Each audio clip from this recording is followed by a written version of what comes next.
네, 오늘은 맥주 감사주일, 오순절, 성령 강림주일이라고 하죠. 그런데 이제 오순절, 맥주절을 7월 첫 주에 이렇게 해놓으니까 전혀 성경적인 절기 순서로 보더라도 맞지를 않습니다. 그래서 성령 강림절이 오순절이고, 오순절이 어떻습니까? 초실절로부터 해서 50일째 되어진 날을 맥주절이라고 말을 합니다. 그러니까 따로따로가 아니라 하나라는 사실을 기억하시길 바랍니다. 자, 유대인들은 맥주절에 어떤 성경을 통독을 하고요? 당연히 어떻습니까? 볼이 추수할 때에 올라와 있는 것처럼 묵기를 그들은 남송을 하고 또 통독을 하고 또 기도를 내우면서 하루를 아주 은혜 가운데 지내게 되어집니다. 묵기를 우리는 읽어보면서 나오며 루스의 관계를 통하여 효부 이야기 정도로만 오늘 우리는 그렇게 며느리가 잘해야 그 집안이 산다 하는 정도로 이 말씀을 그렇게 축소해버리면 안 됩니다. 묵기를 이해하기 위해서는 레위기 율법을 좀 알아야 합니다. 그래서 레위기 율법은 어떤 말씀이냐면 하나님께서 시내산에서 이스라엘 백성들에게 주신 계약과 언약의 말씀들이란 말이에요. 다시 말해서 너희가 이렇게 살면 내가 복을 주어질 것이요.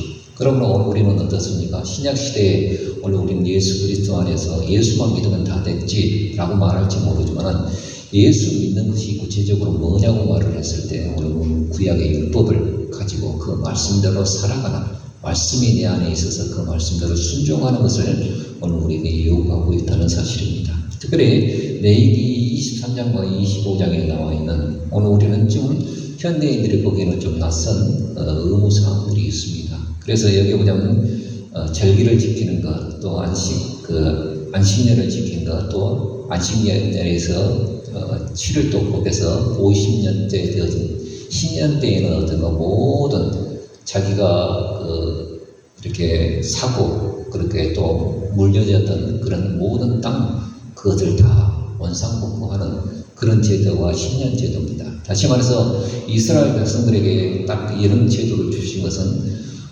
처음부터 금수저로 태어나지 못하도록 하나님께서 셋업을 시켜놨습니다. 그래서 지금 우리나라의 가장 큰 문제가 뭡니까? 부익부 빈익빈이라고 해서 여전히 어떻습니까? 부하놈들은 날 때부터 금수저 물고 태어나서 여전히 금수저로 그렇게 되면 어떻게 됩니까? 빈부격차가 켜져서 결국에는 지금은 노예제도가 없지만은 여전히 가난한 사람 노예로 전락할 수밖에 없다는 그런 사실 때문에 지금도 어떻습니까? 그런 약간의 제도가 있는데 30억, 연 30억이 되어지는 금융자산이 되어진 사람들은 30억이 되어진 사람은 죽을 때 자녀들에게 상속을 하게 되면 50%를 딱 띄어서 나라에서 딱 세금으로 내게 그런 것들은 잘했죠. 잘했어요. 그렇던데 또 이걸 잘 교묘하게 빠져나가는 부자들도 있어요. 그러나 중요한 것은 이 나라가 어떻습니까? 가난한 사람들도 어떻습니까? 한번 기회를 잡을 수 있고 부한 사람이라 해도 교만하지 않도록 하는 제도가 필요한 것이죠. 지금 이제 정권이 바뀌었습니다만 이재명 대통령께서 원래 소년공인자는 중학교도 못 가서 공장에 이리저리 끌려가고 결국은 프레스 기기에 팔을 다쳐서 장애를 입고 그렇게 어렵게 사법고시에 합격해서 그렇게 했습니다만 대통령 그런 분이 우리에게 대통령이 되었다니 이 사실 하나만으로도 없는 사람들에게는 큰 희망이 되어지는 것입니다. 특별히 오늘 말씀을 통해서 오늘 우리 역시도 우리가 우리 신앙 생활 가운데 어떻습니까? 여전히 아프고 쓰린 우리의 삶의 흔적이 있다 할지라도 그 삶이 영원히 지속되어지는 것이 아니라 때를 바꾸신 하나님의 은혜가 있음을 성경, 특별히 룻기의 말씀을 통해서 오늘 우리에게 말씀해 주시고 있다는 것입니다. 특별히 오늘 우리 레위기의 말씀을 좀 알아야 되는데 레위기 25장 25절의 말씀 한번 같이 읽어봅시다. 시작. 만일 너희 형제가 가난하여 그 기업 얼마를 팔았으면 그 근족에 가서 동족의 판 것을 물을 것이요. 아무리 나 먹기도 살기 있어. 아무리 가까운 친척이라 할지라도 우리나라에서는 친척이 어떻습니까? 다 땅 잃고 바디를 어떡하 그걸 물어주는 법이 없단 말입니다. 나 먹고 살기에도 힘든데 그것을 책임지는 법을 어떻습니까? 하나님께서는 레위기의 말씀을 통해서 오늘 우리 요구하고 있다는 것이죠. 그리고 또 또 레위기 23장 22절에 보자면 이런 말을 합니다. 너희 땅에 곡물을 벨 때, 추수할 때에 모퉁이까지 싹 베지 말고 떨어진 것을 줍지 말고. 아니 이런 말씀은 그냥 생략해도 되잖아요. 하나님이 위대하시고 우주 만물을 다 가지신 하나님 아닙니까? 그러면 땅 모퉁이까지 베지 말래. 이런 사사로운 것은 말씀 안 해도 되지 않겠습니까? 그럼에도 불구하고 하나님께서는 너에게 말씀을 통하여 오늘 우리에게 명시하고 있다는 것이죠. 죽지 말고 너는 그것을 가난한 자와 객과 고아와 가구를 위하여 버려두라. 나는 너희 하나님 여호와니라 라는 말씀을 주십니다. 어찌 보면 우리의 생각에는 무시할 수 있는 법인데도 불구하고 하나님께서는 이러한 법들을 통하여 그 백성을 심판하시고 이러한 법들을 통해서 어떻습니까? 다시금 회복하시는 내용이 룻기에 나와 있는 말씀이라는 것이죠. 또 룻기의 시간들을 보면 어떤가 두 때를 중심으로 바뀌고 있음을 보게 되어집니다. 여기 보자면 사자들이 지휘하던 때에 또 보리 추수가 시작할 때에 다시 말해서 우리 역시 우리가 이 때를 우리 이 고통받고 신음하는 이 때를 바꾸시는 그 하나님의 은혜를 오늘 우리는 간절히 이 말씀을 통해서 소망하게 되어지는데 인간이 아무리 발버둥 쳐도 하나님께서 그 때를 바꾸시지 아니하시면 그 운명의 수레바퀴를 우리는 바꿀 수가 없습니다. 여러분들 아무리 어떻습니까? 노를 열심히 젓는다 할지라도 물이 들어오지 않으면 노젓는 것이 헛수고가 되어질 것이고 또 아무리 돛을 높이 달아서 어떻습니까? 한단들 바람 불지 않으면 그 배가 움직이지 못하는 것입니다. 그러므로 오늘 우리는 때를 바꾸시는 그 하나님의 은혜를 간절히 소망하기를 주의 이름으로 축원합니다. 에레미야서의 말씀에 보자면 이스라엘 백성들의 그 완악함을 말을 할 때 그 때를 바꾸시는 그 하나님을 의지하지 않는다는 거예요. 에레미야 5장의 말씀 같이 읽어봅시다. 시작. 또 너희 마음으로 우리에게 이른 비와 늦은 비를 때를 따라 주시며 우리를 위하여 추수 기한을 정하시는 우리 하나님 여호와를 경외하자 말하지도 아니하며. 그러니까 여러분들 오늘 우리가 하나님을 믿을 때 때를 바꾸시고 때를 따라 돕는 그 은혜를 주시는 그 하나님을 의지하기를 주의 이름으로 축복합니다. 이것은 오늘 우리에게 중요한 거예요.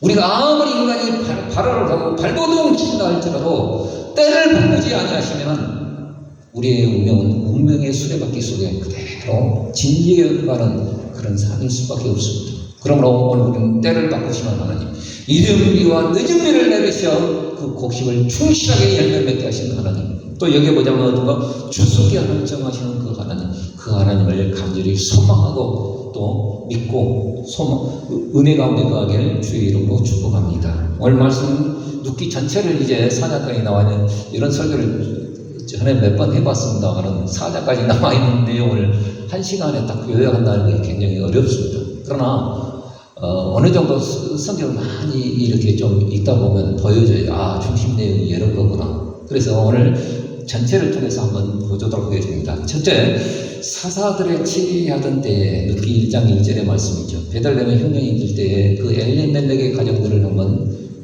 살펴보기를 원합니다. 엘리멜렉은 나중에 나오미의 나중 고백을 보면 내가 풍족히 나갔으나 비어 돌아오게 하시고 나를 하나님께서 경책하시고 징계하셨다라는 그 말을 그 베들레헴 여인네들의 네가 나오미가 아니더냐라고 했을 때 나오미가 나를 나오미라고 말하지 마라. 나는 인생의 승부를 겪은 말하라고 하라. 라고 하면서 했던 말입니다.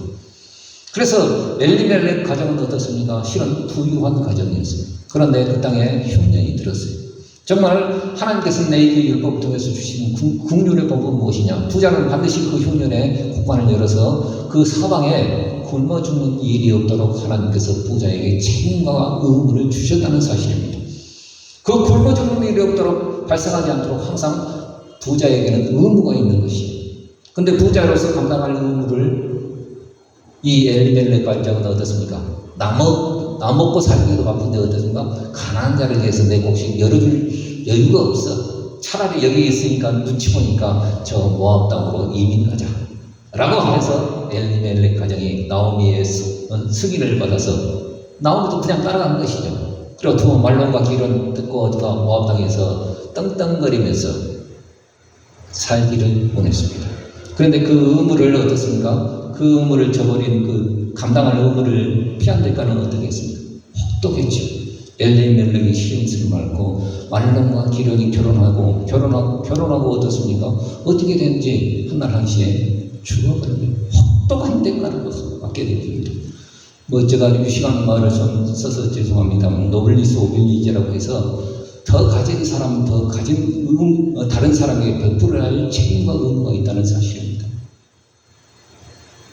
그래서 사사들이 치료한 때의 상황은 어떤 것인가? 율법도 하나님의 국률도 또 어떻든가 하나님 앞에 그 말씀대로 살아갈 어떻든가 책임도 아무것도 없는 다 무시하고 살았던 시대가 사사들의 치리하던 때였습니다.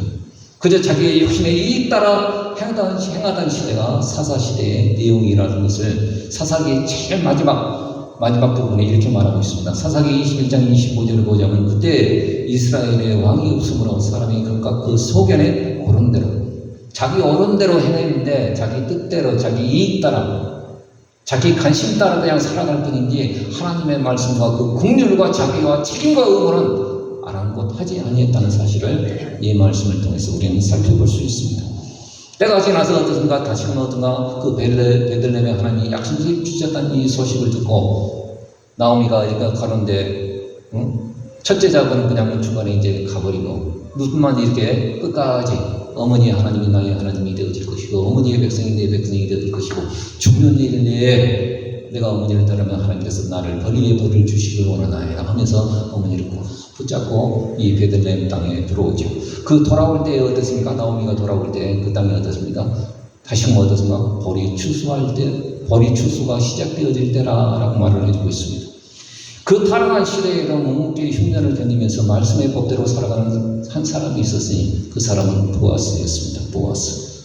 그래서 어떤가 이제 그 흉년 끝에 긴 흉년 끝에 어떤가 풍년이에요. 그러면 사람이 아직까지는 어떻습니까?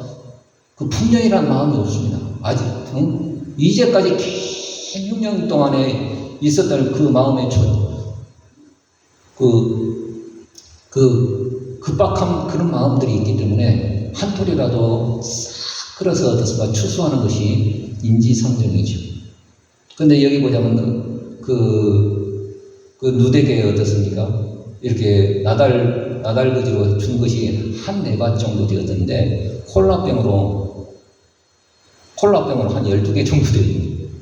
하루 어디가 한 나달로 이렇게 걷어갖고 이렇게 콜라병으로 12명 정도 걷었다고 하는 어마어마한 것을 거두었네 거예요. 그래서 어떤가 보아스가 어떤가 나달 걷때 그 추수하는 남정대들한테 좀 뽑아서 버려 그렇게 지시할 정도였어요. 그러니까 이상 몰아주기죠.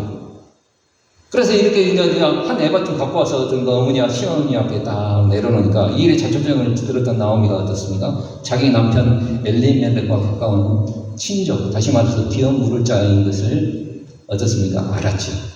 보아스가 자기 가장 큰 근족인 것을 알았어요. 그리고 기업 물을 자로 이제 맺어주려고 합니다. 그러나 문제는 뭡니까? 결혼 비용도 없고 하객들을 대접할 돈도 없습니다. 다 바닥난 인생, 어떻게 할 도리가 없는 겁니다. 그래서 결혼 비용도 없고 없음으로 인해서 어떻습니까? 생각하는 것이 인간의 상책이 무엇이냐? 하룻밤 보리밥 사랑으로 어떤가 엮어주려고 했죠. 말도 안 되는 위험천만한 시어머니의 명령이었습니다. 너는 목욕지기 하고 그 보아스가 누웠던 것을 봤다가 그 야밤에 별빛도 비치지 않고 어떻습니까? 칠흑하던 어둠이 있는 그 시간대에 그럼 그 나달거리에 들짐승도 있을 것이고 문 남녀계들이 술 먹고 어떤가 주장할 수 있는 그런 위험천만한 상황들이었어요. 그럼에도 불구하고 무슨 시어머니의 말씀 그대로를 순종해서 이제 가게 되어집니다. 목욕제기하고 그리고 발치 이불을 입고 어떤가 딱 그러다가 보아스가 이제 술 한잔 끄쳤는지 모르겠습니다만은 보리가리 노적봉 쌓아놓고 거기에 이렇게 하면서 누웠는데 이렇게 코를 고르나 부스럭 소리가 나 보니까 한 여인이가 딱 자기 발 아래에 있는 거예요. 그러니까 누구냐? 라고 말을 했을 때 나는 당신의 시인이요 누시옵니다. 당신은 나에게 기업 물을 자입니다. 당신만이 내 기업을 물러줄 수 있는 사람입니다. 네가 남녀노소를 분간하지 않냐고. 이렇게 네 어머니의 말을 순종했으니 하나님께서 너에게 은혜 베풀어 주시길 원한다 라고 이제 말을 하죠. 그래서 이 보아스는 어떻습니까? 그 모든 가운데 어떤가 어른다운 면모예요. 여러분들, 보아스가 결혼한 사람입니다. 기업 물을 자는, 이 보아스는 어떤 사람이 젊은 사람이 아니에요. 그 시아버지였던 엘리멜렉과 같은 연배의 사람이라면, 이미 가정을 가지고 있는 사람, 가정을 가지고 있는 사람이 다른 사람이 골이 났을 때, 손을 보지 못했을 때 그 가정을 책임져주는 것이 기업 물을 자의 내용입니다. 그래서 이제 어른다운 면모로서 어떻습니까? 욕정에 끌리지 않냐고 절차대로 나보다 더 가까운 친척이 있는데 그 사람이 아니다 하면은 내가 그 다음 수는 나야. 그리고 어른다운 면모를 절차대로 진행해 가는 것을 보게 되어집니다. 그리고 이제 그 야밤에 그 루덱에 이제 그 보자기를 이렇게 펴라게 해요. 그리고 그 야밤에 얼굴도 잘 안 보이니까 한 대, 두 대, 몇 대 되어줍니까? 눈 감지 말고. 몇 대 되어줘요? 세 대. 몇 대요? 6대. 6대는 어떻습니까? 일이 부족한 거죠. 이 의미는 이스라엘 백성들에게 있어 가장, 이건 인간의 숫자입니다. 인간의 숫자입니다. 그러나 마지막 한 대를 어떻습니까? 그 사인은 뭐냐? 한 대를 내가 채워주면 완전수가 되어지는 것이 6대입니다. 6대를 되어주고 이렇게 해갖고 이제 그 야밤에 사람들이 모두 아무도 없는 그 사이에 어머니 앞에 갔어요. 그래서 시어머니가 어떻게 됐는가 이렇게 물어보면서 이렇게 물어봤겠죠. 물어봤는데 이래서 그 어르신이 참 절차대로 욕정대로 그렇게 하지 아니하시고 나를 거의 이대로 보내시면서 6대를 되어주었나이다 라고 말을 해요. 어떻게 알았을까요? 그 보아스가 6대라고 되어줬습니까? 그럼 이 사인은 어떻습니까? 잠을 잘하고 지금 시간이 있는 것이 아닌데 6대를 딱 들었을 때 이 시어머니 나오미는 어떻습니까? 딱 알아듣는 거예요. 왜? 유대인들은 6대라는 것이 불완전한 숫자고 한 대를 더 되어주면 완전한 7이라는 숫자가 되어지기 때문에 보아스가 이것을 책임지겠구나 라고 하면서 이제 나오미가 그 누덱에 하는 말이 내 딸아 이 시간 이후로부터 이 사건이 어떻게 될지 알기까지 너는 가만히 앉아 있으라. 자기가 여러 가지 인간의 상처를 갖고 여러 가지 머리 써가지고 합밥 보리밥 사랑하고 엮어주려고 했는데 너는 가만히 앉아 있어라. 그 사람은 오늘 이 일을 성취하기 전에는 쉬지 않을 거다. 다 하면서 믿음의 눈이 바뀌는 놀라운 장면이 있는 것을 보게 되어집니다. 그래서 오늘 이것을 뭐냐면 부끄럽지만 이제까지 어떤 나오면은 육신적인 어떻습니까? 생각과 그 꼼수와 그 어떤 마음으로 어떻습니까? 하룻밤 보리밥 사랑하고 엮어주려고 했는데 하나님께서 이렇게 하시는 것을 보니까 또 보아서 하는 것을 보니까 6대 되어주고 마지막 한 대를 내가 다시 채워줌으로 인해서 그 사람이 이 일을 진행할 것을 이제 사인으로 받게 되어집니다. 믿음의 눈이 띄어진 것이죠. 여러분들 실제 보아스는 이 기업 물을 자의 의무를 다하기 위해서 절차적으로 그 성중에 안아서 가까운 친척이 지나니까 아무개 이루어서 그리고 장로들을 청해서 네가 기업을 이 사람 나오미의 기업 물을 자인 것을 그 찾아온 누구의 기업 물을 자인 것을 당신이 제일 가까운 군족이니 그것을 물을 지키겠습니다 라고 했을 때 딱 어떤가 이렇게 보니까 자기가 재산상의 손해가 있을 것 같아. 어디만 아들을 낳았다 할지라도 그 아들이 커가기까지 어떤 모든 재반 상황을 다 대줘야 돼. 그러니까 나는 이 기업을 무르지 않겠습니다. 그래서 내일의 말씀에 보자면 어떻게 됩니까? 기업 무르지 않냐면 어떤가 신발을 벗어서 여자가 신발을 벗어서 그 사람의 뺨사랑을 탁 치면서 아주 챙기를 주는 거예요. 근데 그렇게 하지 않냐고 보아스가 그 절차대로 하면서도 신발을 눌러서 어떻습니까? 딱 그 사람 앞에 나오면서 그 다음은 나요. 내가 기업을 물겠습니다. 라고 하면서 그 일을 신속히 진행하는 것을 보게 되어집니다. 여러분 오늘 우리가 이 말씀을 통해서 우리는 무엇을 깨닫겠습니까? 여러분 오늘 우리는 하나님 앞에서 우리가 육신적인 생각과 육신적인 어떤 방법으로 우리가 이 방법 저 방법 다 쓰면서 파락을 하지만은 결국 그 일을 이루어내시는 분은 누구십니까? 하나님이시라는 이 사실을 기억하는 주의 이름으로 축원드립니다. 이 주절의 절기에 어떻든가 시간이 흘러서 이 맥주절의 절기에 그 맥주절이 다른 절기로 오순절이라는 이름을 가지고 있습니다. 세월이 흘러서 이제 예수님을 저 갈람산에서 500의 형제들이 다 보는 앞에서 하늘로 승천하셨어요. 그리고 10일 동안에 한 일주일 정도 되어지죠. 장난 너희 몇 날이 못 되어 아버지 약속하신 그 성령을 기다리라고 했을 때 마가의 다락방에 모였던 이 사람들이 이제 다 오순절이 다가와요. 오순절이 다가오면 어떤가 눕기를 통독하고 또 그들은 기도문을 내어요. 기도문을 내오는데 어떤 기도문을 내오냐? 오순절 다락방에 120명의 사람들이 주의 명령인 예루살렘을 떠나지 말고 아버지 약속하신 것을 기다리라 이 명령들을 함께 모여 숨죽이면서 맥주절에 그 기도문을 내오는데 그 기도문이 어떤 것이냐면 누세 고백입니다. 당신은 나에게 기업 물을 자입니다. 이것을 더 이제 추수와 연관시켜서 기도문을 내오는데 자 들어보십시오. 그 기도의 내용이 무엇이냐? 아니 유대인들이라고 하면 맥주절에 이 오순절에 이 기도문을 그냥 줄줄줄 내어요. 아주 이 기도문을 내어요. 어떤 기도문이냐면 하나님 아버지 도와주시지 하나님 아버지께서 우리를 도와주시지 않으시면 우리는 이 추수를 끝낼 수 없습니다. 하나님 아버지 적들을 막아주세요. 하나님 기후를 조정하여 주세요. 하나님 도와주시지 않으면 이 추수를 할 수 없습니다. 추수는 하나님의 것입니다. 추수의 능력은 하나님께 있습니다. 우리의 기업 물을 자는 하나님이십니다. 라는 이 기도의 내용을 줄줄 들리면서 기도했어요. 맥주절에 이 오순절에 120명의 사람들이 모여서 그 맥주절을 하는데 어떤가 전심으로 기도하면서 기도했을 때 어떤 기도문을 했겠습니까? 이 맥주절의 기도의 내용을 내는 겁니다. 이 기도문을 내용에서 저들은 수없이 어떤 기도의 내용들이었는데 가만히 생각을 해보니까 이 기도의 내용이 자기들과 별반 다른 것이 없어요. 나오미의 그 쪽박난 인생의 내용들이 자기들의 사정과 다를 바가 없다는 이 사실을 깨닫게 되어집니다. 처참한 나오미의 가정이 본인들의 모습과 다르지 않다는 이 사실을 깨닫게 되어집니다. 금을 내려도 한 마리도 먹자는 인생, 추수는 하나님께 달려 있습니다. 진실한 회개와 고백 속에 성령이 임하십니다. 할렐루야. 기업의 물을 자 예수로 인하여 되찾는 그 하나님의 놀라운 회복을 그들은 맛보게 되어진 것입니다. 잃어버렸던 그 하나님의 기업을 십자가에서 모든 사람의 대속물이 돼서 그 핏값으로 우리의 집값을 주고 다시 찾아오신 그 예수를 성령의 은혜 가운데 다시금 회복하는 그 놀라운 은혜를 받게 되어진 것입니다. 결론적으로 말씀을 마치고자 합니다. 우리 인생은 결국 장례식으로 끝날 인생입니다. 히브리서 9장 27절 우리 한번 읽어볼까요? 사람에게 죽는 것은 정하신 것이요 그 외에는 심판이 있으리. 언젠가는 어떻습니까?